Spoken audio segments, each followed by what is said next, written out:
Bagaimana jika kesuksesan yang Anda bangun dengan darah dan air mata justru digunakan suami Anda untuk membiayai pengkhianatannya di belakang punggung Anda? Arini tidak memilih untuk menangis atau meratap saat rahasia kelam itu terungkap. Ia justru memilih untuk membangun rencana kehancuran yang sempurna. Sebagai seorang arsitek, ia tahu persis bahwa ketika sebuah fondasi sudah busuk, satu-satunya cara untuk memperbaikinya bukanlah dengan menambal retakan, melainkan dengan merobohkan seluruh bangunannya hingga rata dengan tanah. Inilah kisah tentang balas dendam yang dingin, terukur, dan mematikan. Sebuah pertunjukan di mana sang pengkhianat akhirnya menyadari bahwa mereka telah kehilangan segalanya bukan karena takdir, melainkan karena mereka dengan bodohnya meremehkan wanita yang telah mereka khianati. Sebelum kita lanjut ke ceritanya, jangan lupa absen dulu di kolom komentar. Tuliskan dari kota mana kalian menonton video ini. Semoga sahabat semua yang sudah subscribe channel ini senantiasa diberikan kesehatan, dilancarkan segala urusannya, dimudahkan rezekinya dari arah yang tidak disangka-sangka, dipanjangkan umur dalam kebaikan, serta dikabulkan segala doa dan harapannya oleh Allah Subhanahu wa Ta'ala. Amin ya Rabbal Alamin. Notifikasi di layar ponsel. Arini, seorang arsitek sukses, tengah bekerja lembur sendirian di kantornya pada pukul 11 malam.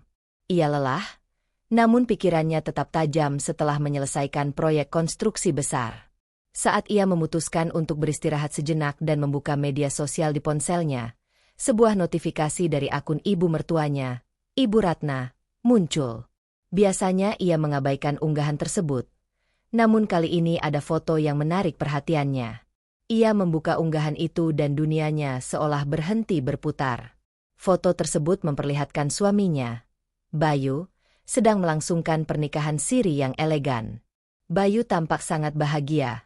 Senyuman yang sudah jarang Arini lihat di rumah. Di samping Bayu, seorang wanita berbalut kebaya modern merangkul lengannya. Arini mengenali wanita itu dengan sangat jelas. Ia adalah Siska, manajer operasional di perusahaannya sendiri, sosok yang selama ini terlihat sopan dan menghormatinya. Foto-foto berikutnya menunjukkan kehadiran keluarga besar Bayu yang tampak mendukung penuh perayaan tersebut tanpa rasa bersalah.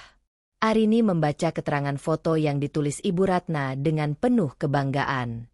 Mertuanya itu menyebut pernikahan tersebut sebagai berkah.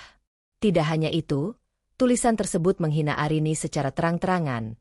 Ia disebut sebagai wanita gila kerja yang mandul dan tidak pantas menjadi istri. Arini merasa dunia seakan runtuh. Namun alih-alih meledak dalam amarah, otak bisnisnya seketika mengambil alih kendali. Ia menatap lekat foto suaminya, pria yang baru saja pamit dinas luar kota itu, tanpa meneteskan air mata. Arini segera menghubungi Ibu Ratna. Melalui sambungan telepon, Ibu Ratna tanpa ragu mengakui pernikahan tersebut dan melontarkan hinaan lebih tajam. Ia menyebut Arini tidak bisa memberikan keturunan, sementara Siska sedang mengandung anak Bayu.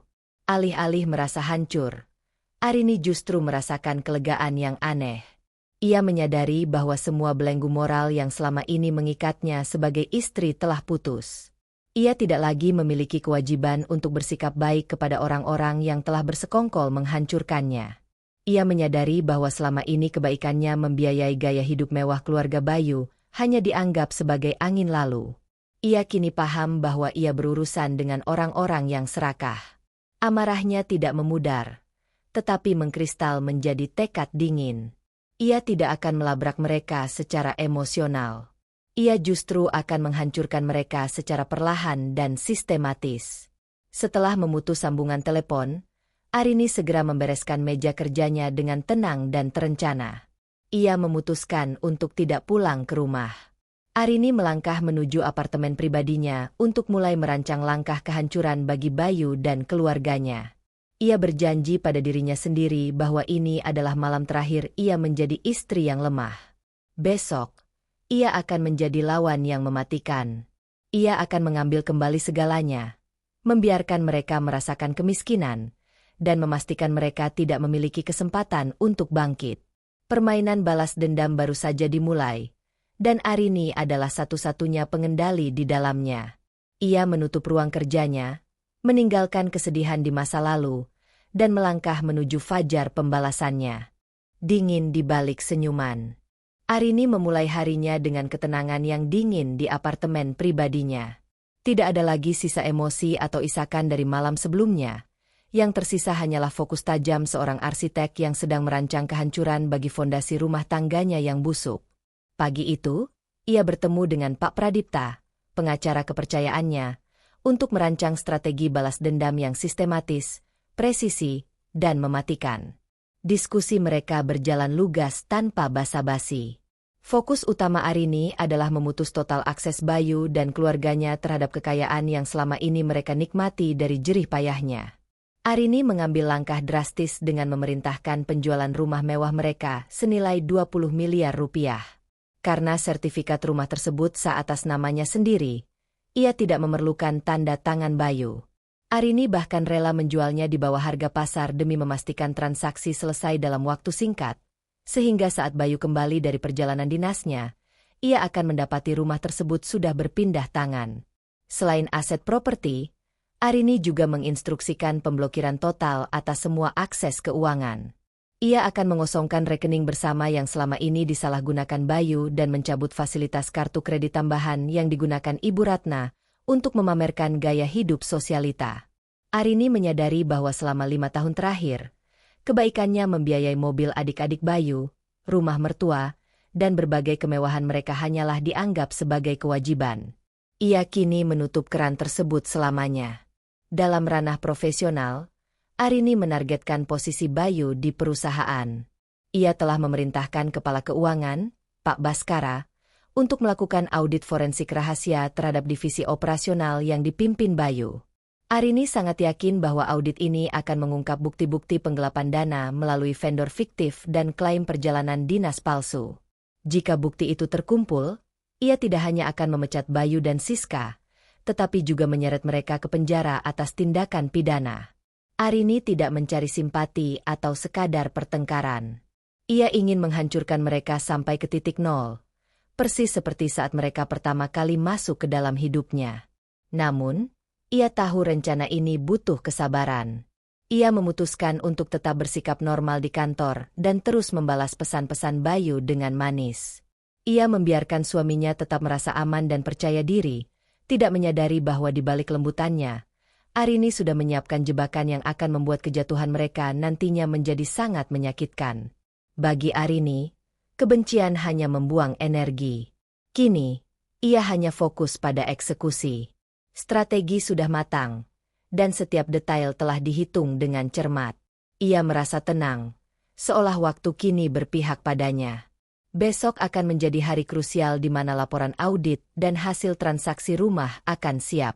Arini siap menjadi predator yang sabar, menanti mangsanya kembali ke sarang yang perlahan-lahan sudah dia hancurkan tanpa mereka sadari sedikit pun.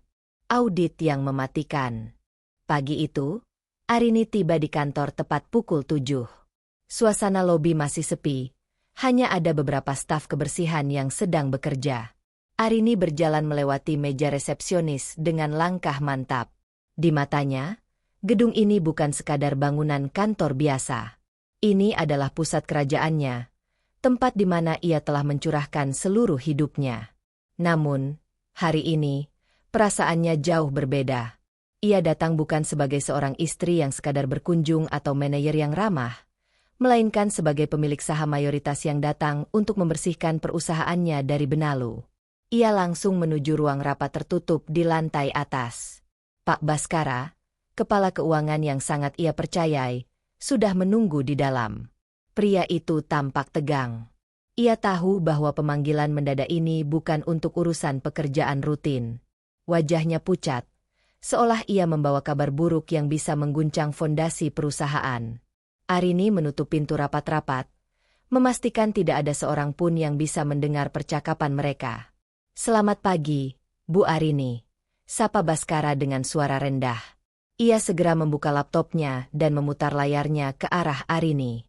"Saya sudah melakukan audit forensik digital seperti yang Ibu minta. Saya memeriksa seluruh laporan keuangan, faktur, dan catatan transaksi di divisi operasional selama 1 tahun terakhir." Arini duduk dengan tenang. Ia menatap layar laptop itu tanpa berkedip. Langsung saja ke intinya. "Baskara, Berapa kerugiannya dan bagaimana modusnya? Baskara menarik napas dalam, lalu mulai menjelaskan dengan detail. Hasilnya sangat mengecewakan. Bu, kami menemukan total kerugian perusahaan mencapai 537 juta rupiah. Modus operandi yang dilakukan Bayu sangat rapi, tetapi ceroboh jika diteliti dengan saksama. Pertama, ada aliran dana ke 3 vendor material fiktif. Kami telah melacak rekening bank vendor tersebut dan ternyata bermuara pada satu nama, Rian Anandita. Arini mengangkat alisnya. Rian Anandita? Apakah itu adik Siska? Benar, Bu, jawab Baskara.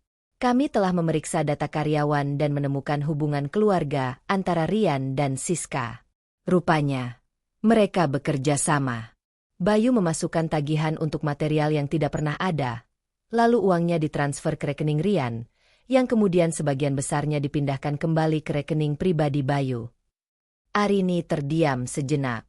Ia tidak merasa marah, justru merasa muak dengan kebodohan mereka. Lanjutkan, perintahnya dengan nada dingin.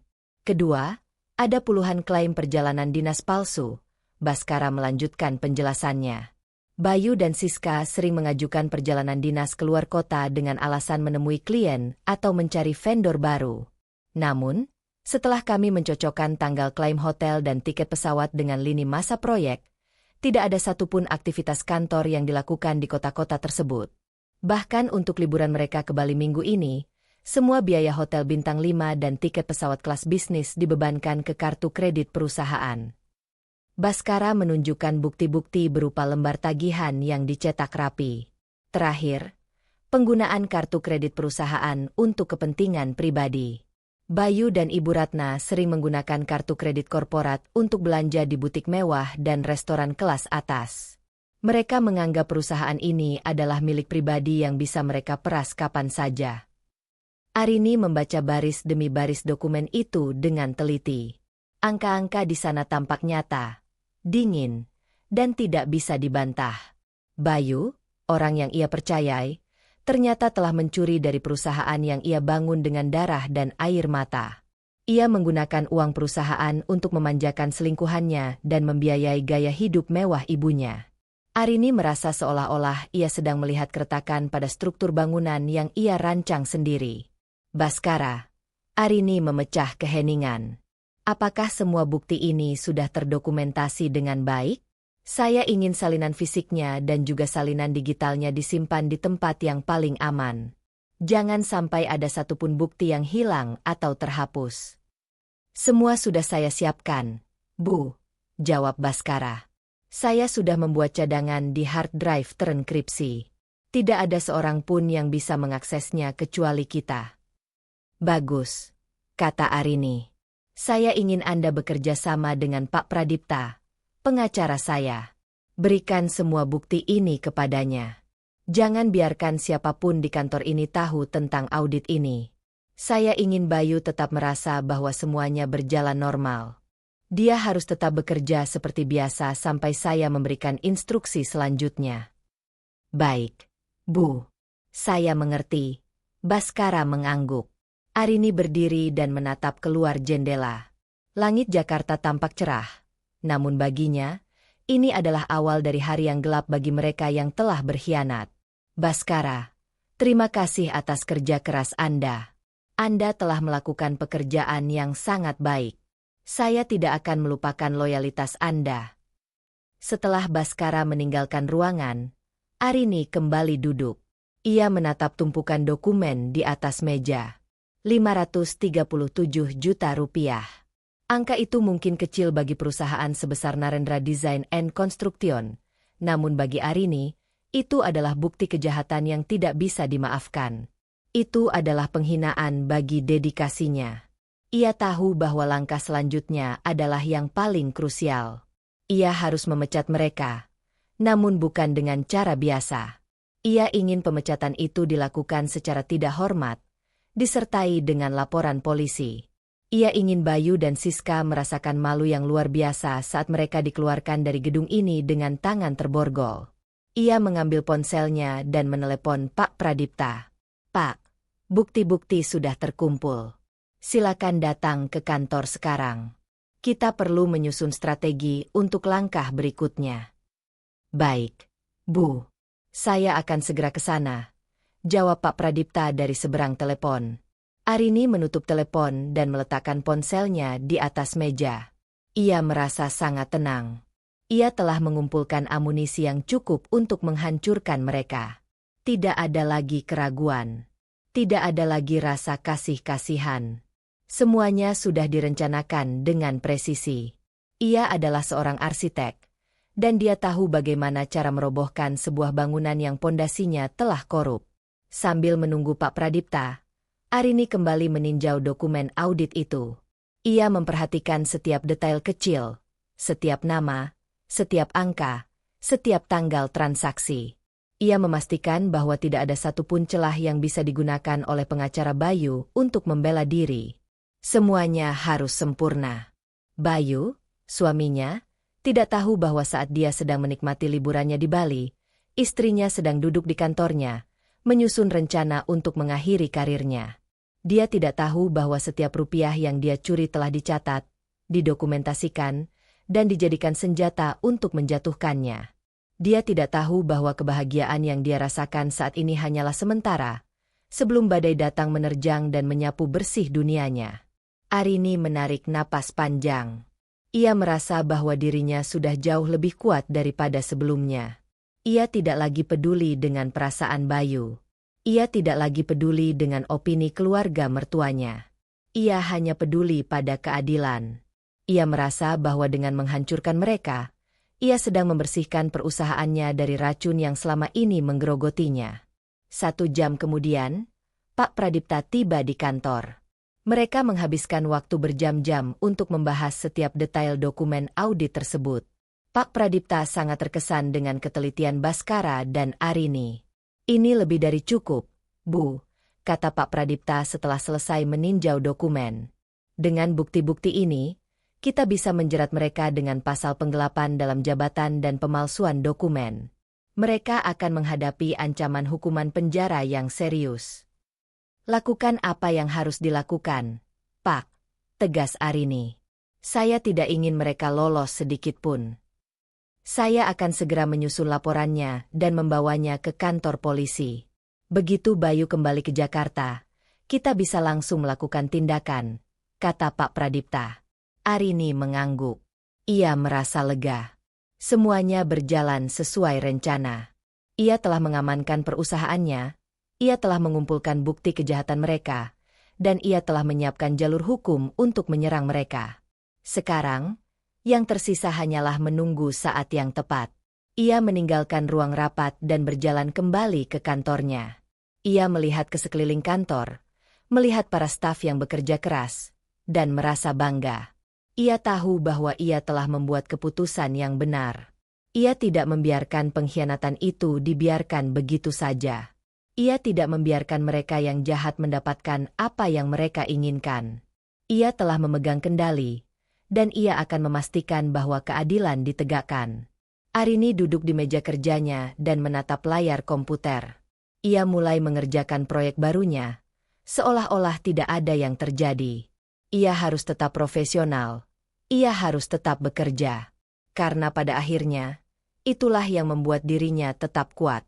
Pekerjaan adalah satu-satunya hal yang tidak pernah mengkhianatinya, dan dia akan terus melakukannya dengan sepenuh hati. Di luar kantor, hari mulai sore. Jakarta mulai sibuk dengan lalu lintas sore hari. Arini melihat ke bawah, melihat orang-orang yang bergegas pulang, dan merasa sangat tenang. Ia tahu bahwa besok akan menjadi hari yang panjang, namun ia sudah siap. Dia sudah siap untuk apapun yang akan terjadi. Dia adalah Arini, wanita yang membangun kerajaannya sendiri dari nol, dan dia tidak akan membiarkan siapapun menghancurkannya. Menarik keran keuangan. Siang hari di kantor Narendra Design and Construction terasa sangat panas. Arini duduk sendirian di ruang kerjanya. Di depan layar komputer, ia membuka aplikasi perbankan perusahaan dan rekening pribadi. Jantungnya berdetak stabil. Tidak ada kecemasan, hanya ketelitian yang dingin. Inilah saatnya memotong aliran dana yang selama ini menjadi napas bagi gaya hidup mewah Bayu, Siska, dan keluarga mertuanya. Ia mulai dengan rekening bersama. Sesuai dengan jenis rekening Either-Or yang mereka buka di awal pernikahan, Arini memiliki otoritas penuh untuk menarik dana kapan saja tanpa memerlukan tanda tangan suaminya. Ia memandang angka saldo di layar. Jumlah yang cukup besar, hasil dari tabungan masa depan yang selama ini ia sisihkan dengan susah payah. Tanpa ragu, ia memindahkan seluruh saldo tersebut ke rekening pribadinya yang baru, rekening yang bahkan tidak diketahui oleh Bayu. Setelah proses transfer selesai, rekening bersama itu kini hanya menyisakan angka 0.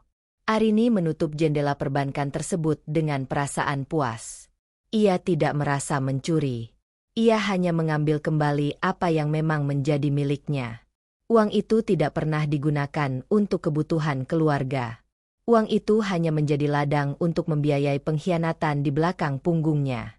Selanjutnya, ia mengambil ponsel dan menghubungi layanan pelanggan bank penyedia kartu kredit tambahan. Suara operator wanita yang ramah menyapa dari seberang telepon.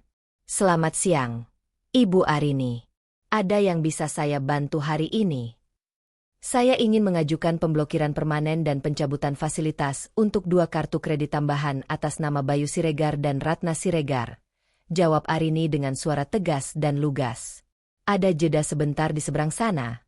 Mungkin karena operator tersebut tidak menyangka akan ada permintaan pemblokiran mendadak untuk 2 kartu sekaligus. "Mohon maaf, Ibu. Apakah ada kendala atau apakah kartu tersebut hilang?" "Tidak hilang," jawab Arini dingin. "Saya hanya ingin menarik semua fasilitas kredit tersebut mulai detik ini. Silakan proses segera."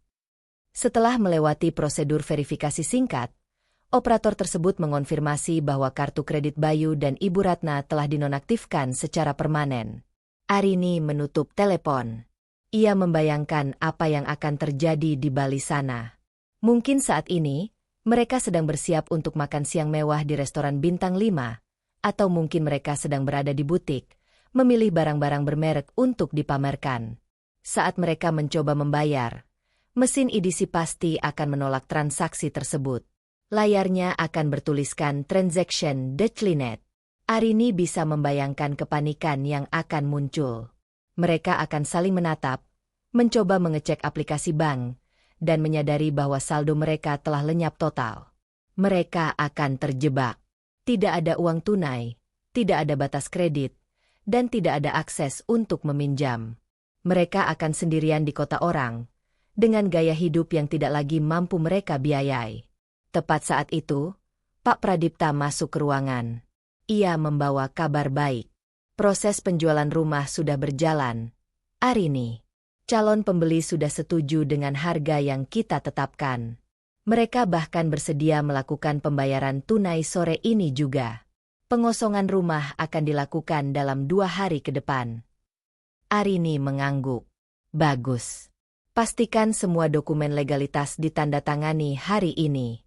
Saya ingin rumah itu sudah bukan lagi milik saya saat mereka kembali nanti. Semua sudah saya siapkan.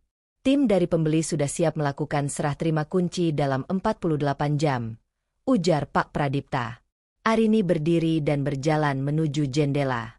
Ia melihat jalanan kota di bawah. Semuanya bergerak seperti yang ia rancang.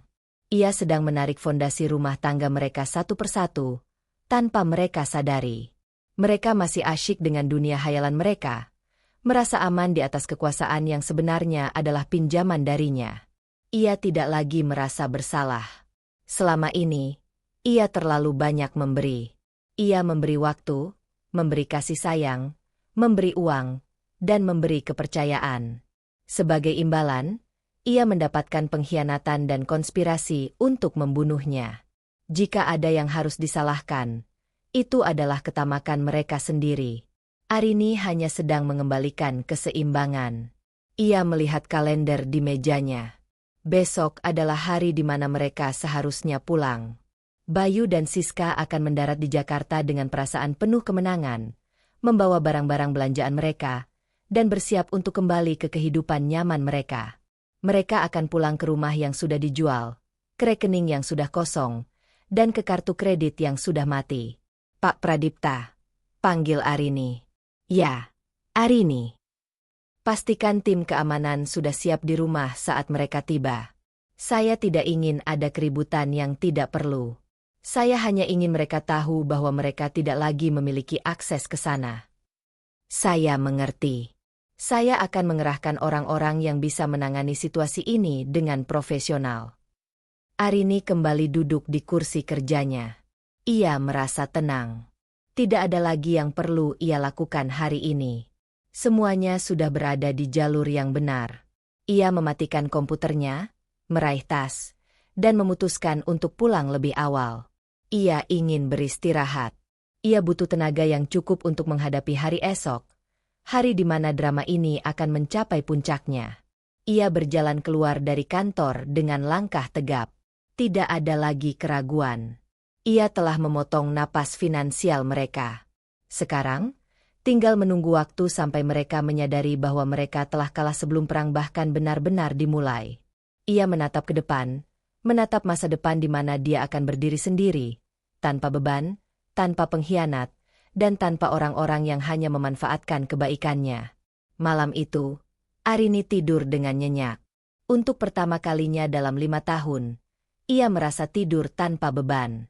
Ia tahu bahwa besok akan menjadi hari yang luar biasa. Ia siap menghadapi apapun, karena ia tahu bahwa dia sudah melakukan yang terbaik untuk melindungi dirinya dan apa yang menjadi miliknya. Rumah di atas pasir. Sore itu, suasana di rumah mewah yang selama ini Arini tempati terasa sangat hening. Tidak ada lagi suara tawa palsu atau derap langkah orang-orang yang selama ini ia biayai hidupnya. Arini berdiri di tengah ruang tamu, menatap furnitur-furnitur mahal yang dipilihkan Bayu dengan uang perusahaan. Dulu, ia mengira benda-benda ini adalah simbol keberhasilan rumah tangganya. Sekarang, semua itu hanyalah tumpukan barang yang tidak memiliki nyawa. Arini berjalan menuju kamar utama. Ia mulai mengemasi barang-barang pribadinya ke dalam satu koper kecil. Ia tidak mengambil banyak. Hanya dokumen penting, beberapa baju kerja, dan barang yang benar-benar ia beli sendiri sebelum ia mengenal Bayu. Ia membiarkan semua barang milik Bayu tetap di sana. Baginya, itu adalah sisa-sisa dari kehidupan yang sudah ia putuskan untuk dibuang. Ia tidak ingin membawa serta energi negatif dari masa lalunya ke tempat tinggal yang baru. Ponselnya berdering. Nama Pak Pradipta muncul di layar. Arini mengangkatnya tanpa ragu. Arini, transaksi penjualan rumah sudah selesai. Dana tunai sudah masuk ke rekening penampungan. Sertifikat sudah berpindah tangan secara legal hari ini. Suara Pak Pradipta terdengar lugas dan tegas. Terima kasih, Pak. Bagaimana dengan detail pengosongannya? Tanya Arini. Sesuai kesepakatan, pembeli baru akan datang besok pagi pukul 10 untuk serah terima fisik. Saya sudah mengatur agar tim keamanan mengawal proses ini. Jangan khawatir. Semuanya legal. Anda sudah memiliki surat kuasa penuh dari pembeli untuk mengosongkan hunian ini jika penghuni lama menolak keluar. Bagus. Pastikan tim keamanan berada di sana sebelum pukul 10. Saya tidak ingin ada hambatan saat mereka datang, jawab Arini. Ia menutup telepon. Langkah terakhir untuk menghancurkan tempat tinggal Bayu sudah terkunci. Besok pagi, rumah ini bukan lagi miliknya. Ketika Bayu, Siska, dan Ibu Ratna kembali dari Bali, mereka akan mendapati pintu yang terkunci rapat dan pemilik rumah yang baru, orang asing yang tidak mengenal mereka. Mereka tidak akan punya tempat untuk menaruh koper, apalagi tempat untuk berteduh. Arini berjalan menuju ruang kerjanya di rumah. Di atas meja, sudah tersusun rapi draft gugatan cerai yang disiapkan oleh Pak Pradipta. Arini membacanya sekali lagi. Setiap poin di dalamnya didasarkan pada bukti nyata penggelapan dana dan perselingkuhan yang dilakukan Bayu. Tidak ada celah bagi Bayu untuk mengelak. Ia tahu, setelah mereka menerima surat ini, mereka akan mencoba menghubungi pengacara, mencoba meminta mediasi, atau bahkan memohon belas kasihan. Namun, Arini sudah menutup pintu itu rapat-rapat. Ia tidak merasa sedih. Ia tidak merasa marah. Ia hanya merasa lelah dengan semua sandiwara ini. Selama 5 tahun, ia terus berusaha membangun komunikasi yang sehat, namun selalu dibalas dengan manipulasi. Sekarang, ia sadar bahwa ia tidak bisa bernegosiasi dengan orang yang tidak memiliki moral. Satu-satunya bahasa yang mereka mengerti adalah kerugian finansial dan kehilangan kekuasaan. Arini kemudian memeriksa bukti-bukti audit yang dikirimkan Baskara. Ia memasukkannya ke dalam map coklat tebal. Map ini akan menjadi senjata utamanya besok. Ia tidak hanya akan menceraikan Bayu, ia akan memastikan Bayu dan Siska berhadapan dengan hukum. Ia akan memastikan bahwa mereka tidak akan bisa bekerja di industri konstruksi lagi. Karir mereka akan tamat, dan nama baik mereka akan hancur lebur di hadapan kolega dan rekan bisnis. Ia melirik jam dinding. Waktu menunjukkan pukul 5 sore. Sisa waktu malam ini akan ia gunakan untuk menenangkan diri di apartemen. Ia tidak akan tidur di rumah ini lagi. Mulai malam ini, ia adalah wanita yang merdeka. Ia telah melepaskan semua tanggung jawab semu yang selama ini ia pikul. Sebelum pergi, Arini mematikan semua lampu di rumah. Ia berdiri sejenak di depan pintu utama. Ia melihat sekeliling ruangan yang gelap itu untuk terakhir kalinya.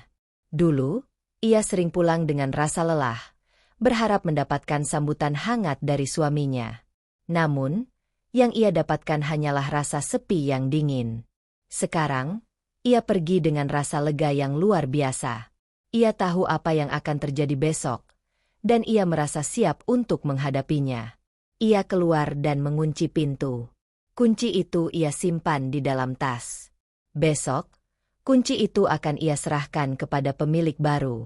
Ia berjalan menuju mobilnya yang terparkir di halaman. Mesin mobil menyala, memecah kesunyian senja. Arini mengendarai mobilnya keluar dari perumahan itu dengan tenang. Ia tidak menoleh ke belakang. Tidak ada yang perlu dilihat lagi di sana. Semua yang berharga bagi dirinya, harga diri, masa depan, dan ketenangan, sudah ia bawa bersamanya. Malam itu, Arini tidur lebih awal di apartemennya. Ia tidak memikirkan apa yang akan dilakukan Bayu besok. Ia tidak memikirkan bagaimana reaksi Siska saat menyadari semua fasilitas hidupnya lenyap. Ia hanya fokus pada satu hal. Besok adalah hari di mana ia akan merebut kembali hidupnya. Ia tahu bahwa badai akan segera datang, dan ia sudah menyiapkan fondasi yang sangat kuat untuk berdiri tegak di tengah kehancuran mereka. Di Bali, ia membayangkan mereka mungkin sedang menikmati makan malam terakhir yang mewah dengan uang yang tersisa.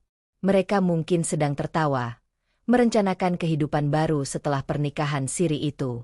Mereka tidak tahu bahwa mereka sedang berjalan menuju jurang. Dan bagi Arini, itu adalah akhir yang pantas bagi orang-orang yang membangun kebahagiaan mereka di atas penderitaan orang lain. Ia menutup matanya, membiarkan pikirannya beristirahat. Besok akan menjadi hari yang panjang, namun ia tahu dia akan menang. Dia adalah arsitek dari rencananya sendiri, dan dia tidak akan membiarkan ada kesalahan sekecil apapun dalam eksekusinya. Badai yang mendarat. Siang itu, matahari bersinar terik, seolah menjadi saksi bisu bagi kejatuhan yang akan segera terjadi. Sebuah mobil sewaan berhenti tepat di depan gerbang rumah mewah yang selama 5 tahun ini menjadi tempat tinggal Arini dan Bayu.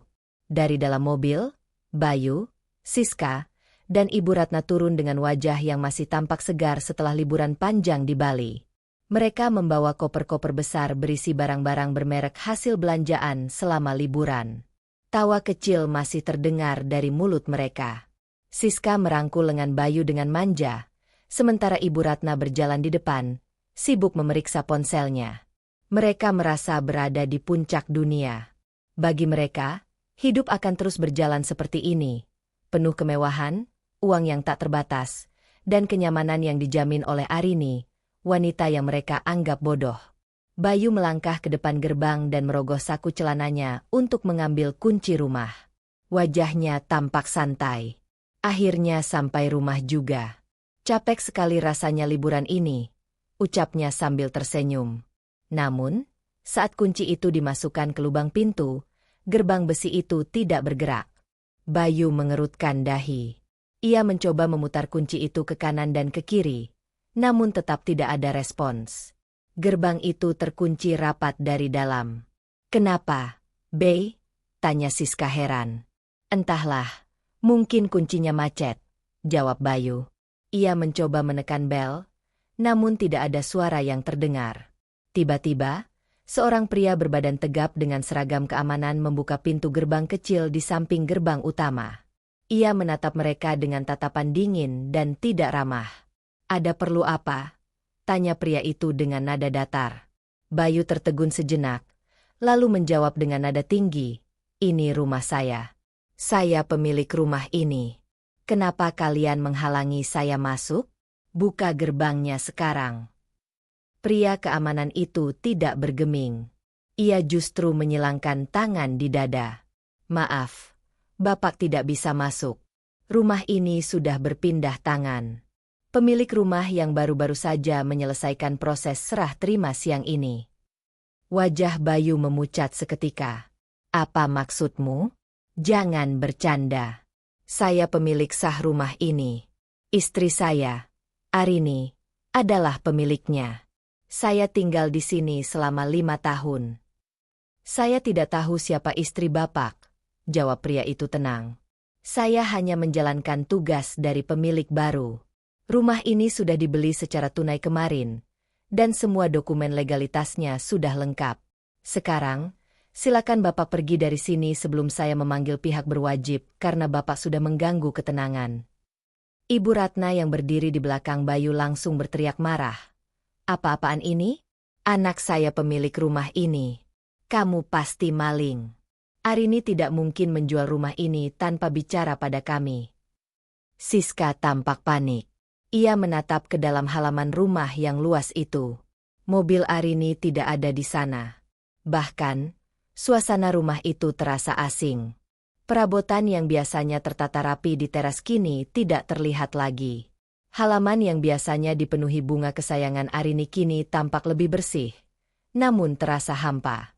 "Bei, coba hubungi Arini," bisik Siska dengan suara bergetar. Bayu dengan tangan gemetar mengambil ponselnya. Ia menekan nomor Arini. Namun, ponsel itu tidak aktif. Ia mencoba menelepon lagi, namun tetap sama. Ia merasa ada sesuatu yang sangat salah. Keringat dingin mulai bercucuran di pelipisnya. Ia mencoba mengecek aplikasi bank di ponselnya untuk memastikan saldo rekening mereka, berharap ada uang yang bisa digunakan untuk menginap di hotel. Namun, saat ia membuka aplikasi itu, muncul pemberitahuan bahwa akses rekeningnya telah diblokir. Ia mencoba masuk lagi, namun sistem menolak aksesnya. Bayu terperangah. Jantungnya berdegup kencang hingga terasa sakit di dadanya. "Tidak mungkin," gumamnya lirih.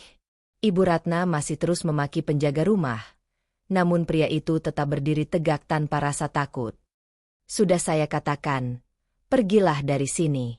Jika tidak, saya akan menelepon polisi." Bayu menatap penjaga itu dengan mata nanar. "Siapa pemilik rumah ini? Katakan padaku."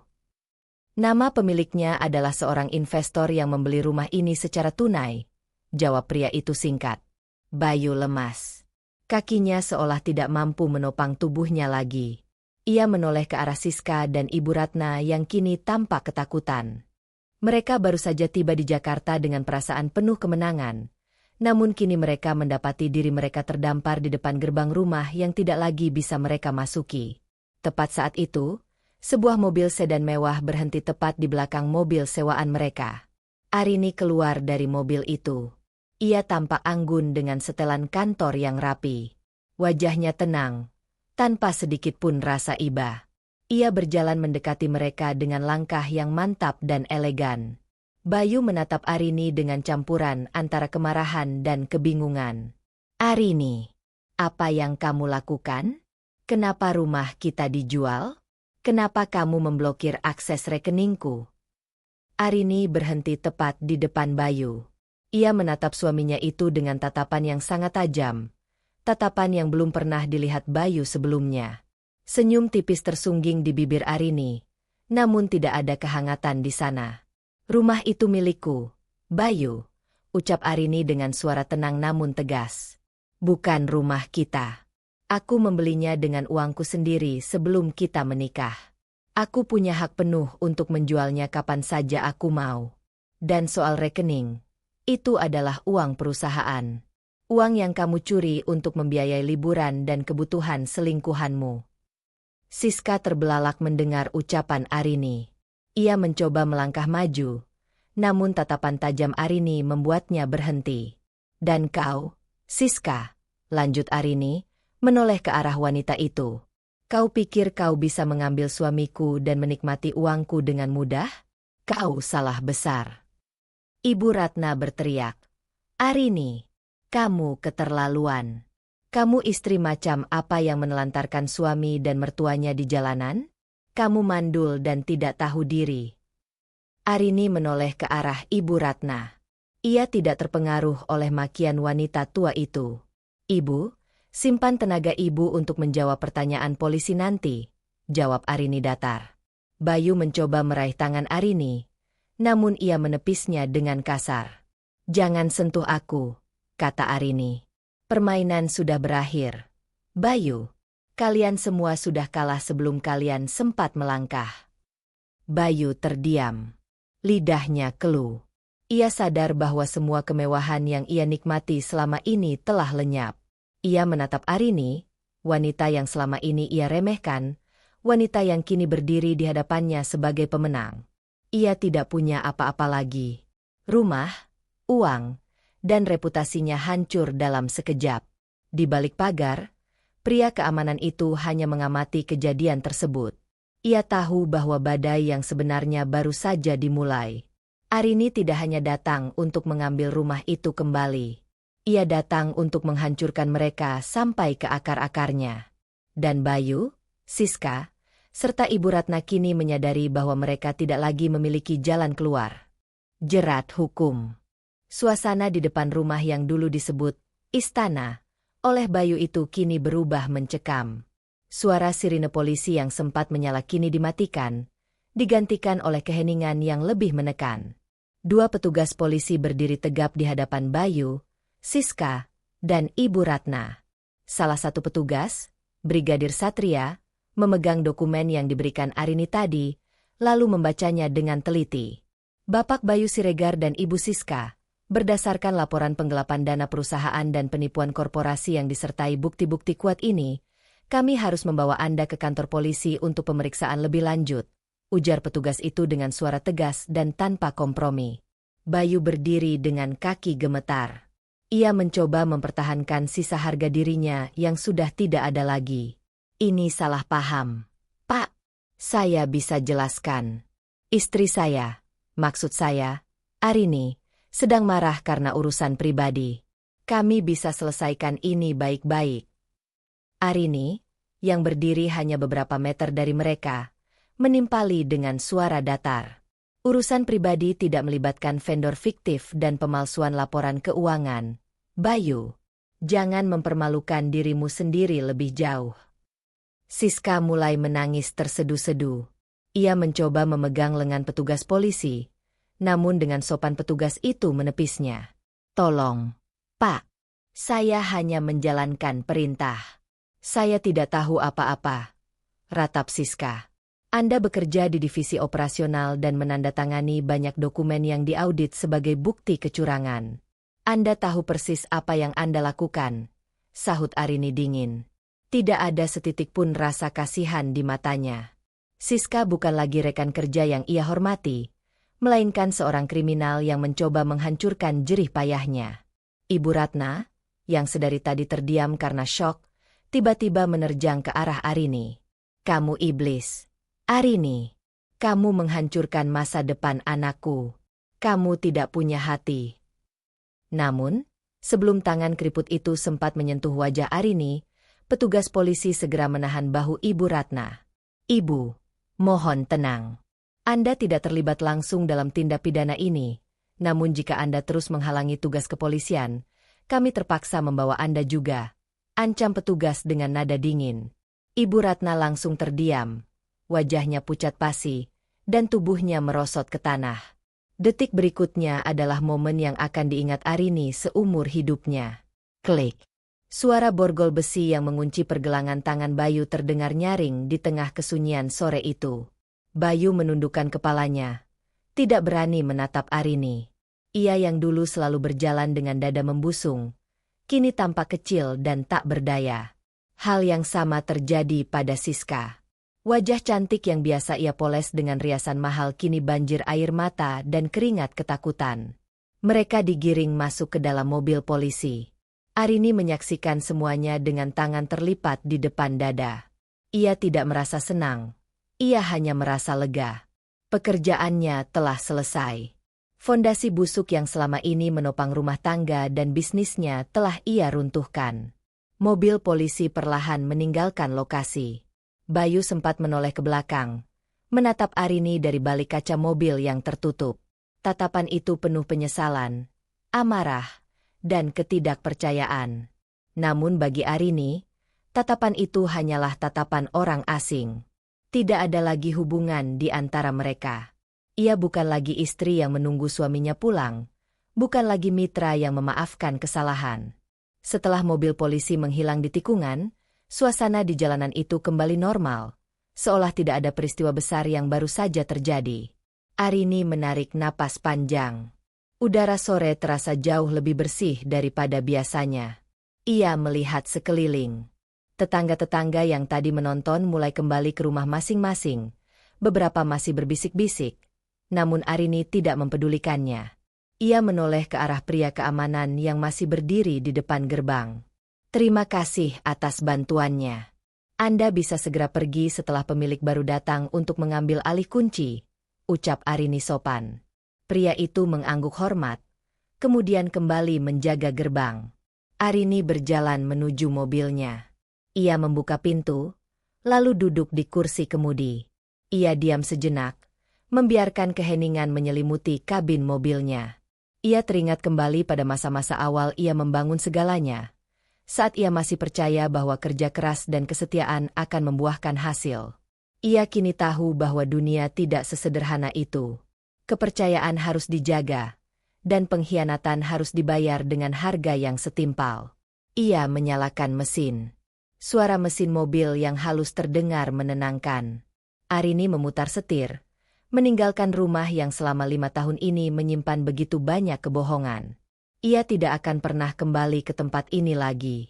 Ia tidak butuh sisa-sisa kenangan itu. Hari ini, ia telah menutup buku. Babak yang menyakitkan dalam hidupnya telah berakhir dengan cara yang paling bersih. Ia akan pulang ke apartemennya, mandi air hangat, dan tidur dengan tenang untuk pertama kalinya dalam waktu yang sangat lama. Besok, ia akan bangun sebagai wanita yang berbeda. Wanita yang tidak lagi membiarkan orang lain mengendalikan nasibnya. Wanita yang telah membuktikan bahwa meskipun badai datang menerjang, ia memiliki kekuatan untuk berdiri tegak di tengah reruntuhan, membangun kembali hidupnya dengan fondasi yang jauh lebih kokoh dari sebelumnya.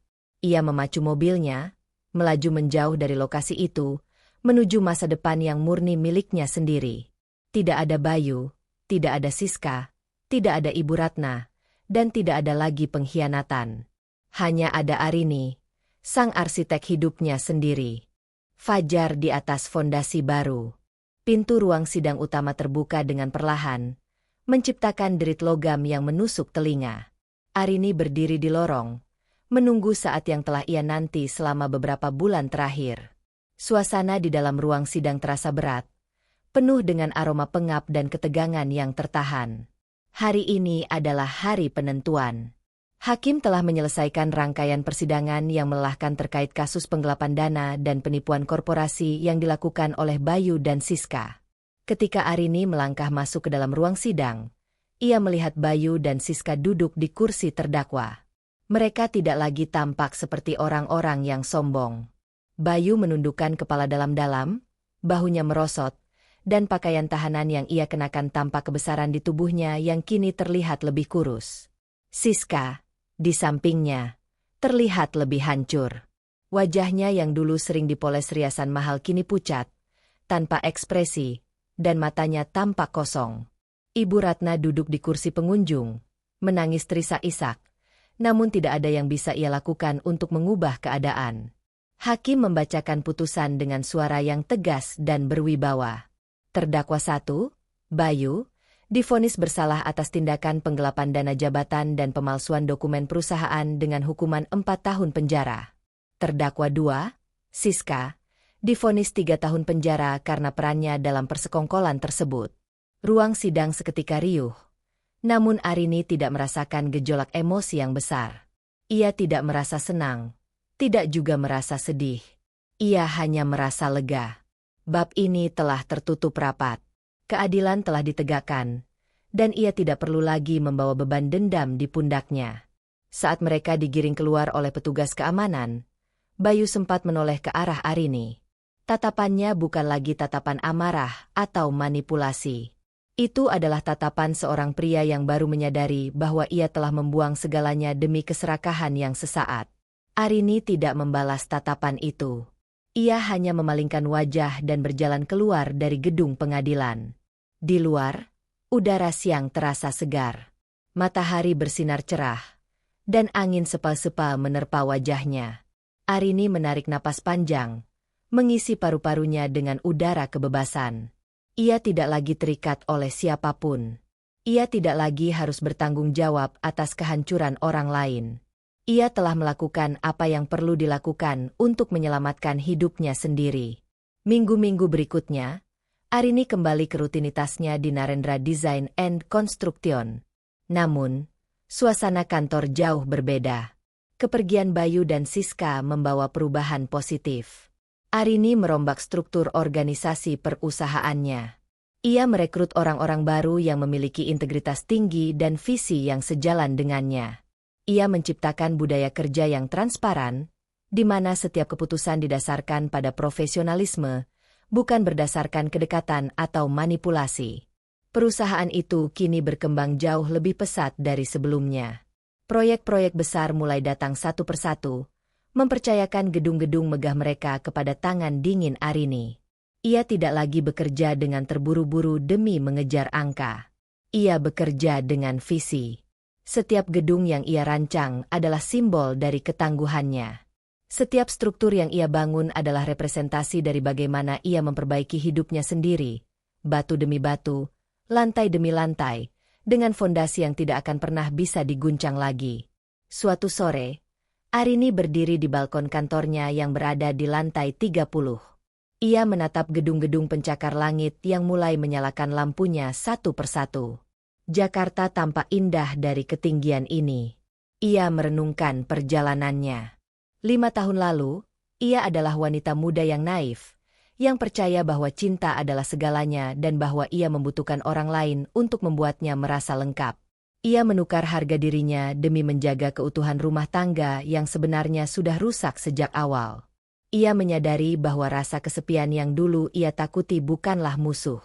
Kesendirian justru adalah tempat di mana ia menemukan kekuatan aslinya.